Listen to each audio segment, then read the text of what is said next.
ॐ नमो भगवते श्रीरमणाय श्रीरमणचत्वारिंशत् वन्दे श्रीरमणर्षेराचार्यस्य पदाब्जं यो मे दर्शयतीशं भान्तं ध्वान्तमतीत्य कथयानि जया कलुषं हरता करुणानिधिना गुणशैलजुषा खगवाहनभाषित तत्त्वविदार्षवाहनमौनरहस्यभृता गणरान्मुखसूरिसभा गुरुणा गुणसञ्चयरत्नमहोदधिना घनगूढसहस्रकरेण यथा तनुकञ्चुकगुप्तमहामहसा चतुरेण चलेन्द्रियनिग्रहणे पटुना परकीयगुणग्रहणे चलवर्जितमौनसमाधिजुषा बलतर्जितभीकरकामरुषा जठरं समरे परिपूरयता कठिनं व्रतमद्रितटे चरता चषकेतनशस्त्रदुरापहृदा कृषिमात्मविबोधविधौ दधता भवभीकरवारिनिधिं तरता करतामरसेन सुपात्रव्रता स्वदृशाधिकशीतलकान्तिभृता भयमङ्घ्रिसरोजजुषां हरता नमतामतिभक्तिमतां निधिना घनतापविधूननसन्निधिना यतिधर्मततिं परिपालयता परितश्च तमो विनिवारयता भणिनायकवर्ण्यगुणौघभृता भणितिप्रियसत्यहिता भणता भवमानवसाधयता सुखितामवमानवतेरविदूनयता यतिनामतिपेन कुशाग्रलसन्मतिना धृतिना शितचित्तभुवा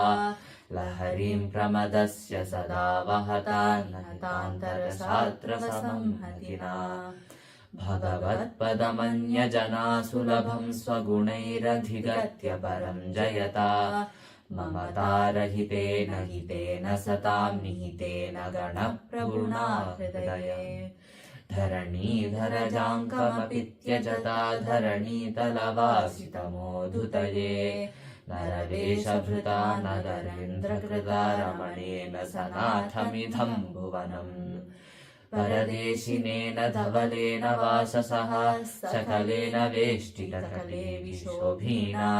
परदेशिकेन नरवेशधारिणा शिखिवाहनेन गुरुमज्जगद्भवे अतीतगुणजालाय नैष्ठिकब्रह्मचारिणे नमो माया मनुष्याय गुरवे तारकारये यानायात्र न केकिनां कुलपतिः स्नानाय न स्वर्णदी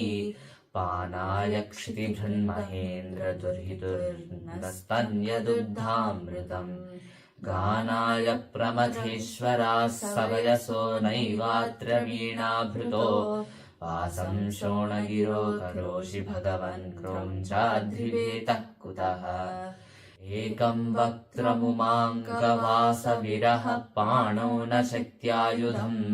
मर्त्यत्तं न बता किमीशभृतनाभाश्वद्वयेनाकिनाम् वेषोऽलं पुनरेशमुग्धनयनः प्रच्छादने भूजुषा मन्तर्धानमपेशितारकरिपो क्वस्तन्यदायादतः केचिद्योगविदां पुरःसर इति प्रज्ञानि बुद्ध्या वरे साधुः कश्चिदिदीदिते कुलधिया के प्रियङ्घ्रिपद्मं तव सेवन्ते रमणाभिधानमनुजक्षेमाय जातक्षितौ द्वित्रास्त्वां गिरिजाङ्कपीठनिलयं जानन्ति देवं गुहम् ओङ्कारार्थमुपादिशो भगवते वाणी मनोहारिणे तातायाप्युपदेष्टुमुद्यतमभूत् किञ्चिद्वदीयामुखम् ज्येष्ठस्याद्य सहोदरस्य गुरुतां प्राप्तोऽसि धीगौरवात् सुब्रह्मण्यकनिष्ठितामपि गतः सर्वाधिकस्त्वं गुणैः यत्पूर्वं श्रुतिपादरस्य दशनोद्वैपायनोऽध्यारुहत् पश्चाद्बोधकलाविधूनतिमिरः शङ्कोपतः शङ्करः तत्सम्प्राप्त्यखिलावनीतलजुषामाचार्यसिंहासनम् देवत्वां प्रतीक्षते नरतनो गीर्वाणसेनापते धर्मेनाशमुपागते त्रिभुवने पर्याकुले पापतः प्रज्ञाने परितो गिरां पथिमुधा सञ्चार्यमाणे जनैः सद्भावे परमेश्वरस्य च पितुः सन्देहडोलां गते द्वीपः कैतुमपर्त्यकेकितुरगत्वामन्तराकः सताम् वैराग्यं तव वित्तमस्तु करुणां शक्नोषि हातुं गतम् दुष्यस्तेस्तु समुद्यमः पितृपदध्यानं च किं तादृशम् कामस्तेस्तु विगर्हितो विनमतां रक्षा च किं गर्हिता स्कन्दच्छद्म मनुष्य किं नु समयं कश्चित् समुद्वीक्षसे दूरं याहि कुवादधर्मवृषते नेतः परं पङ्गुता दुर्भ्रान्ते भुवनं जहीहि परितो वर्धस्व संसत्सताम् सोदर्येण समन्वितो भुवमिमां प्राप्तो गुरुग्रामणीं शूरान्तः पुरनेत्र विभ्रमहरो देवो भवानीसुतः जन्मस्थानमवाप्य गुप्तमहमो यो भेदवाधूतवान् भूतानां चरतां पृथग्विदधियाम् आत्मैव यो भासते देहं सर्वमिदं जगच्छ विभवाद् द्राक्यं ययो प्रोल्लसत् एकस्तं गुरुमूर्तिमानमतरे लम्बोदरभ्रान्तरम् अन्तर्यश्च बहिर्विदूततिमिरं ज्योतिर्मयं शाश्वतम् स्थानं प्राप्य विराजते विनमतामज्ञानमुन्मूलयन् पश्यन् विश्वमपीदमुल्लसदयो विश्वस्य पारे वरः तस्मै श्रीरमणाय लोकगुरवे शोकस्य हन्त्रे नमः रसरतादिता शुभविलोकितं रमणदेशकृद्फलतु मे कृतम् रमणजन्मिना मयि भवन् गुरुः अभिद आश्रयस्तव महानुरुः जगदहं पर स्फुरति मे त्रयम् सदभिदं गिरा तव विशंशयम् वधुपदेशतो गलति संविदा मयि निरण्यया सदममोर्भिदा अहं योऽन्तरस्तममलं हृदि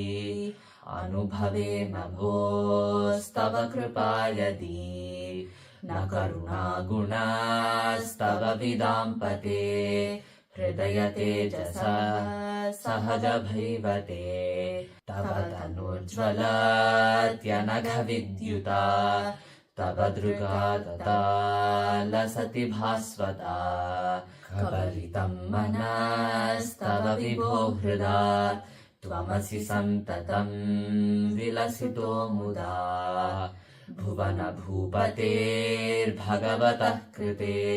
भवसि पाचको यमवतां पते नरपशूनिमानहमिताडयन् परशिवौदनं पितनुषे पचन् तिमिराणि न केवलं वचोभिः करुणापाङ्गविलोकितैश्च नृणाम् हृदये प्रसरन्ति मर्जयन्तं भगवन्तं रमणं गुरुं नमामि भवजलनिधिं गाहं चिरादलसालसान् पदजलरुहद्वन्द्वद्वीपं श्रितांस्तव सम्प्रति रमण भगवन् कल्याणानां निकेतनपाहिनः सदयदयया सिद्धिर्भक्तानपाङ्गविलोकितैः यदि जलननिधिस्तन्यं दद्याच्छिशोर्बहता गतिः